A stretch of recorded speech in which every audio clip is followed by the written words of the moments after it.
আলহামদুলিল্লাহি রাব্বিল আলামিন আসসালাতু ওয়াসসালামু আলা সাইয়্যিদিল মুরসালিন আম্মা বা'দ ফাউযু বিল্লাহি মিনাশ শাইতানির রাজিম বিসমিল্লাহির রহমানির রহিম আসসালাতু ওয়াসসালামু আলাইকা ইয়া রাসূলুল্লাহ ওয়া আলা আলিকা ওয়া আসহাবিকা ইয়া হাবিবাল্লাহ আসসালাতু ওয়াসসালামু আলাইকা ইয়া নবিয়াল্লাহ ওয়া আলা আলিকা ওয়া আসহাবিকা ইয়া নূরাল্লাহ। মাদানী চ্যানেল বাংলার দর্শকবৃন্দ, আপনাদেরকে আবারও শুভেচ্ছা ও অভিনন্দন জানিয়ে শুরু করছি আজকের অনুষ্ঠান আলোর জগৎ। মাদানী চ্যানেলের দর্শকবৃন্দ, আপনারা দেখে আসছেন যে আলহামদুলিল্লাহ এই আলোর জগৎ অনুষ্ঠানটিতে আমরা বিভিন্ন বিষয়ের উপর আলোচনা করে আসছি। তো ইনশাআল্লাহ আজ্জাওয়াজাল আজও একটি বিষয় আমরা নিয়েছি। আলোচনা শুরু করার পূর্বে আসুন আমরা দরুদ শরীফ এর ফজিলত সম্পর্কে শ্রবণ করে নিই। মুসলিম শরীফে রয়েছে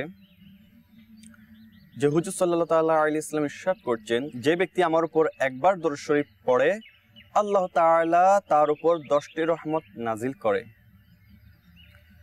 তো মাদানী চ্যানেলের দর্শকবৃন্দ, একবার দরুদ শরীফ পাঠ করা দ্বারা যদি 10টি রহমত পাওয়া যায়, তাহলে চিন্তা করুন 10 বার দরুদ শরীফ পড়া দ্বারা কয়টি রহমত নাজিল হবে? 100টি। আর 100 বার দরুদ শরীফ পড়া দ্বারা 1000 বার। তো তাছাড়া দরুদ শরীফের ফজিলত আলহামদুলিল্লাহ মাদানী চ্যানেলের মাধ্যমে প্রতিনিয়ত শুনতে রয়েছেন। তো এবারও চিন্তা করুন যে আসলে দরুদ শরীফ পড়ার জন্য আমাকে কিভাবে মনোযোগী এবং সিনসিয়ার গুরুত্ব সহকারে নিতে হবে। তো ইনশাআল্লাহ আজ্জাওয়াজাল আমরা দরুদ শরীফকে প্রতিনিয়ত আমাদের নিত্যদিনের সঙ্গী হিসেবে বানিয়ে নিব। আসুন মহব্বত সহকারে একবার দরুদ শরীফ পাঠ করি। সল্লু আলাল হাবিব সাল্লাল্লাহু তাআলা আলা মুহাম্মদ সাল্লাল্লাহু তাআলা আলাইহি ওয়াসাল্লাম। এই আলোর জগৎ অনুষ্ঠানটিতে আমরা চেষ্টা করছি যে বাস্তবিক বিষয়গুলো তুলে ধরার জন্য। যেমন আজ দুনিয়াতে একজন আরেকজনের ভরসা হতে চাই। বিপদে পড়লে বলে চিন্তা করো না, আমি তো আছি। আমরা কোনো কাজে একে অপরের প্রতি আস্থা রাখি, একে অপরের প্রতি সহায় হই, আর অপরজন আমাদেরকে আস্থা দিতে থাকে যে আমি তো আছি। এই বিষয়টা কমন হলো কর্মক্ষেত্রে ফলদায়ী কতটুকু সেটা আমরা নিজেরা বিবেচনা করতে পারি। আমরা চিন্তা করি সবাই কারো না কারোর উপর ভরসা করে থাকেন। আমরা চিন্তা করি যে আল্লাহ তাআলার দয়ায় কোনো না কোনো মাধ্যম আমার হয়ে যাবে আর আমি উপকৃত হব। আর যার কাছে যাব সে একটি আস্থা দেয় যে চিন্তা করো না, আমি তো আছি। তো দুনিয়ার ক্ষেত্রে আসলে আমরা কোনো কাজে গেলেই কারো না কারো মাধ্যম সহযোগিতা আমাদের অবশ্যই প্রয়োজন হয়ে পড়ে। শুধু তাই নয়, কাল কিয়ামতের দিনও আমরা নেককার সলিহিনদের সাহায্য নিয়ে জান্নাতে যেতে পারবো। নিজের আমলের দিকে তাকালে আমরা বুঝতে পারি আমাদের অবস্থা কি। আমরা ফিকির করলে, চিন্তা করলে দেখতে পাবো আমাদের সারা দিনের আমলনামা শূন্যতে পরিণত রয়েছে। তো চিন্তা ভাবনা ফিকির এটা থাকা দরকার যে আমি তো আছি, সেই ব্যক্তিটি কতদিন থাকবে আমার সাথে। আমি তো আছি, সেই ব্যক্তিটি আমাকে কতক্ষণ সেই সাহায্য হিসেবে আমার কাছে আমার জন্য নিয়োজিত থাকবে। মানুষ প্রকৃতপক্ষে একে অপরের প্রতি আস্থাশীল। সন্তানেরা বাবার উপর আস্থাশীল, পরিবার সকলে কর্তার উপর আস্থাশীল, এক ভাই অপর ভাইয়ের উপর আস্থাশীল, বন্ধু বন্ধুর উপর আস্থাশীল। কিন্তু এমন একটি সময় আসবে যখন আমি তো আছি সেই বান্দাটি থাকবে না, হয়তো যার জন্য আছে সে থাকবে না। হ্যাঁ, একদিন আমাদেরকে যেতে হবে কবরে। আজরাইল যখন আমাদের রূহ কবজ করে নিবে, জান কবজ করে নিবে, তারপর থেকে আমি তো আছি সে ব্যক্তিটি আমার জন্য থাকবে ঠিক, কিন্তু আমাকে কবরের পারে দিয়ে আসার জন্য থাকবে। কবরের জগতে যখন আমি প্রবেশ করব, যখন আমার জান কবজ করা হবে, আমার রূহ আমার থেকে নিয়ে ফেলা হবে, তারপর থেকে আমার সাথে যারা আছে, যারা থাকবে, তারা শুধু কবর পার পর্যন্ত। এরপর আমার সাথে কে আছে? যখন আমি মারা যাব তখন আমার মৃত্যুর সংবাদ দেওয়ার জন্য মানুষ থাকবে। যারা আছে তারা থাকবে, আমি তো আছি, এর মধ্যে যারা আছে তারাই থাকবে। মৃত্যুর পর যখন আমার মৃত্যুর খবর সবাইকে দেওয়া হবে, সবাই থাকবে। যখন আমাকে গোসলের জন্য ব্যবস্থা করা হবে, গোসলদাতা আসবে, তারা আমাকে গোসল দিবে তারা আছে, তারা থাকবে। কেন? গোসল দেওয়া পর্যন্ত। এরপর যখন আমার জানাজার খবর সকল দিকে ছড়িয়ে পড়বে, আত্মীয় স্বজনের কাছে তারা আসবে, আমাকে কাফনের কাপড় পরিধান করানো হবে,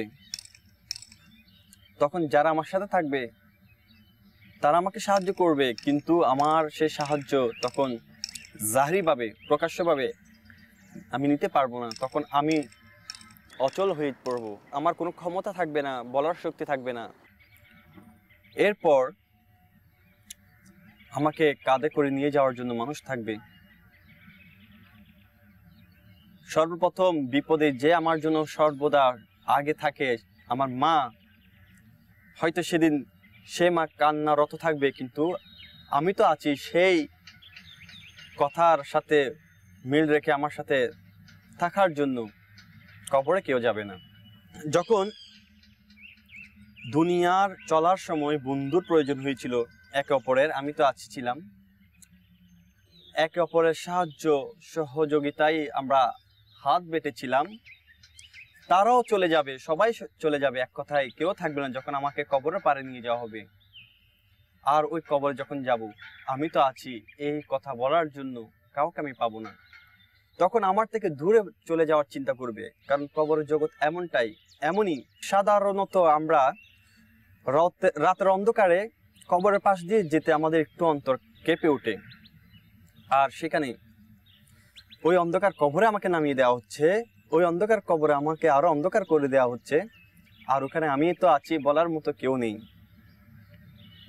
হ্যাঁ, সেখানেও কিছু আছে, অর্থাৎ আমার সাথে কিছু ঘটবে। কি ঘটবে? ইমাম গাজ্জালী রাহমাতুল্লাহি তাআলা আলাইহি লিখেছেন,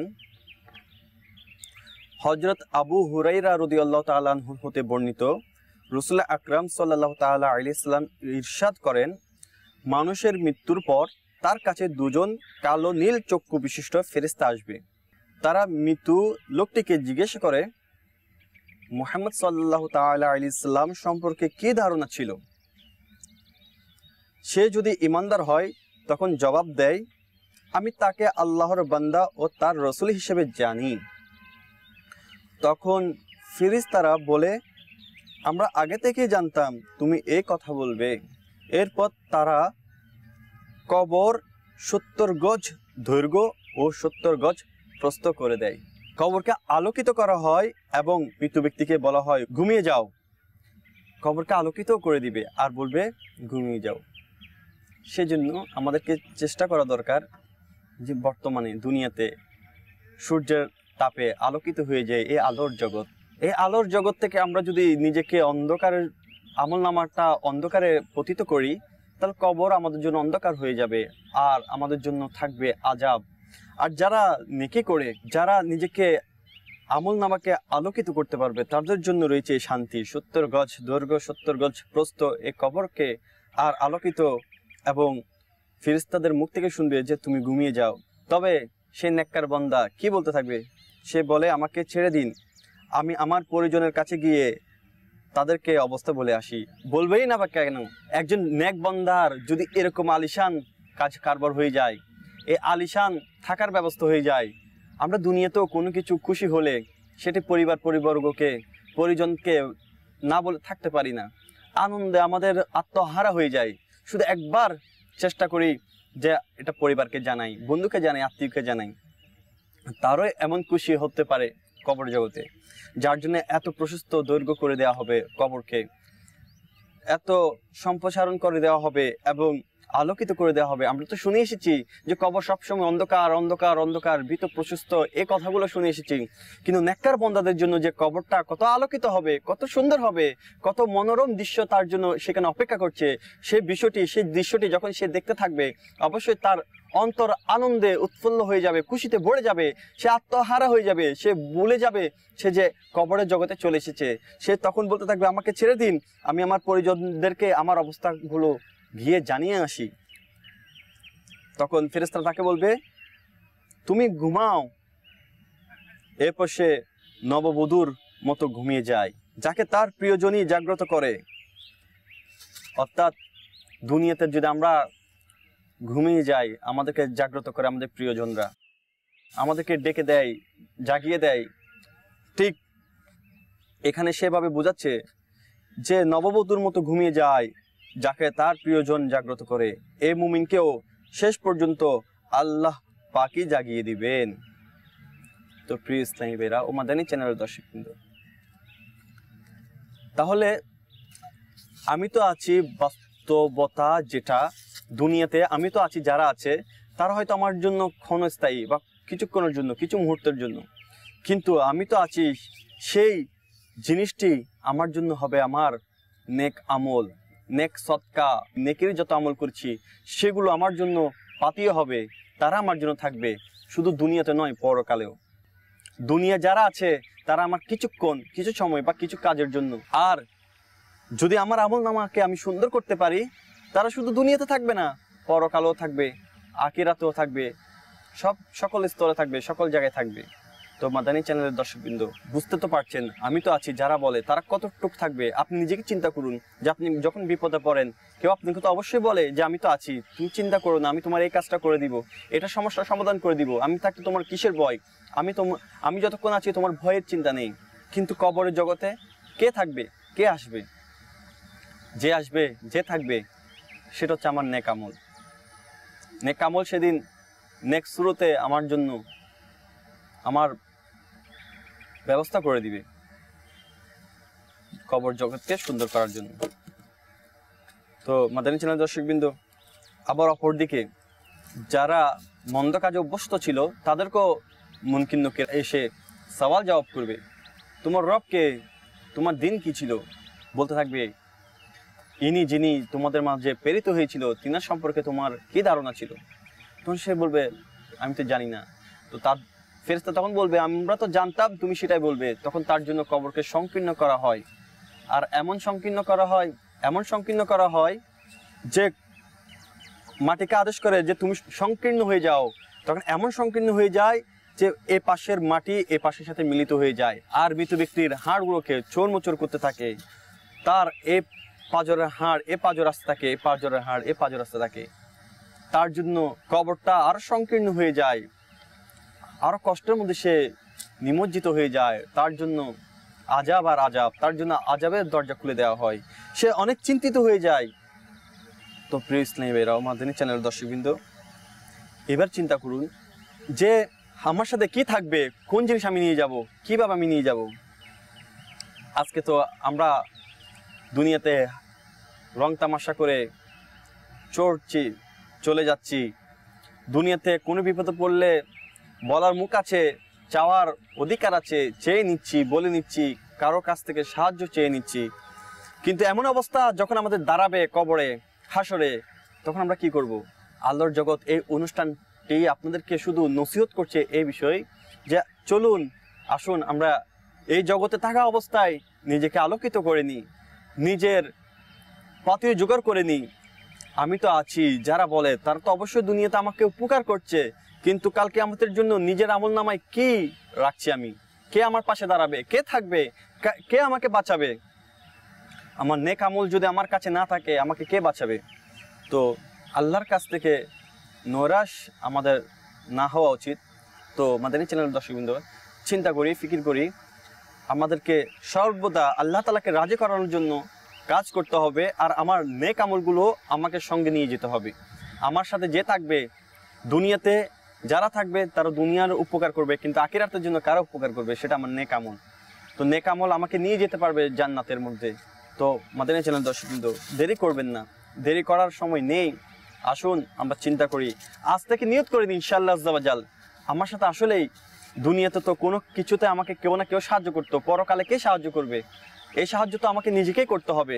আমার আমল নামায় আজকে কি রয়েছে, আমি নামাজ কিভাবে আদায় করছি, আমার নামাজ, রোজা, আমার হজ, আমার জাকাত, আমার মানুষের প্রতি ন্যায়পরায়ণতা, আমাদের মানুষের প্রতি উদারতা কিভাবে রয়েছে, মানুষের প্রতি একে অপরের প্রতি মিল আমরা কিভাবে করছি, নাকি আমরা গীবতের মধ্যে, মিথ্যার মধ্যে, চুগলির মধ্যে, ওয়াদা খেলাফির মধ্যে, নানা ধরনের গালি গালজের মধ্যে কি লিপ্ত রয়েছি, সে বিষয়ে চিন্তা করতে হবে। আসুন চিন্তা করি আর আল্লাহ তাআলাকে ভয় করি, আমাদের অন্তরে ভয় রেখে আমরা কাজ করি, তাহলে ইনশাআল্লাহ আজ্জাওয়াজাল্লাহ চিন্তা করি বারবার যে আমার তো দুনিয়াতে কেউ না কেউ আছে আমাকে সাহায্য করার জন্য, পরকালে কে থাকবে, কবরে কে থাকবে, এই চিন্তা নিয়ে আমরা সর্বদা নিজেকে নিয়োজিত রাখি। আসুন আলহামদুলিল্লাহ আজ্জাওয়াজাল্লাহ দাওয়াত ইসলামের সুবাসিত মাদানী পরিবেশে চলে আসুন। এই পরিবেশ আপনাকে ইনশাআল্লাহ আজ্জাওয়াজাল আপনাকে অনেক কিছু শিক্ষা দিবে। মাদানী চ্যানেল দেখতে থাকুন, ইনশাআল্লাহ আজ্জাওয়াজাল্লাহ অনেক কিছু শিক্ষা অর্জন করতে পারবেন। এবং দাওয়াত ইসলামের সাপ্তাহিক সুন্নাত বারা ইজতিমাতে আসুন আর নিজের আমলনামাকে পরিশুদ্ধ করুন, মাদানী কাফেলায় সফর করুন, দিনের দাওয়াত দিন, নেকির প্রতি নিজেকে উৎসাহিত প্রদান করুন, অপরকে উৎসাহ প্রদান করার জন্য সাহায্য করুন। ইনশাআল্লাহ আজ্জাওয়াজাল্লাহ আপনার কবরের পাতিও কবরে কেউ একজন আপনার জন্য ইনশাআল্লাহ আছি বলে আহ্বান করতে থাকবে। আসুন মাদানী চ্যানেল দর্শকবৃন্দ, আমরা চেষ্টা করি নিজেকে সংশোধন করার জন্য, নিজের আমলনামাকে পরিশুদ্ধ করার জন্য, এবং দুনিয়াতে যারা আমাদের সাথে আছেন তাদেরকেও আবার নিয়ে ইনশাআল্লাহ নেকির পথে আহ্বান করি, নেকির রাহের মধ্যে, নেকির রাস্তার মধ্যে আমরা চলতে থাকি, কবরের জগৎকে সুন্দর করে নিই।